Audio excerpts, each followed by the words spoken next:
aking pinagprituhan ng pork, ay dyan ko na rin iginisa ang aking bawang at sibuyas.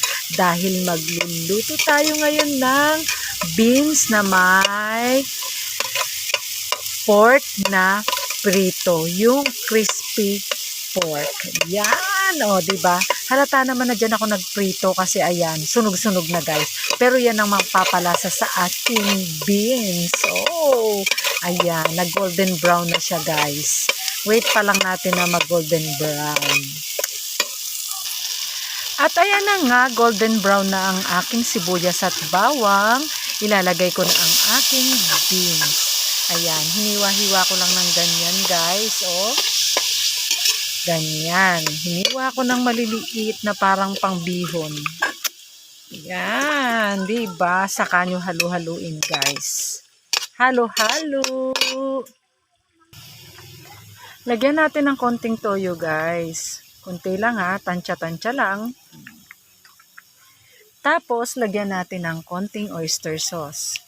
Kayo nang bahala sa mga pangpasarap nyo. Sa akin, okay na yung oyster sauce na konti. Okay na yan guys. At halu-haluin na natin. Oh, malapit nang maluto. Hindi na pwedeng lutuin na masyado to. Half cook lang, okay na. Yan, may lunch na kami. Budget din pag may time. Ha? Luto na guys ang beans. Ilagay na natin tong pork na pinrito ko. Ay, ang saya-saya. Ayan, luto na. Sarap. Oh, hanguin na natin to guys at ready na tong kainin. Wow.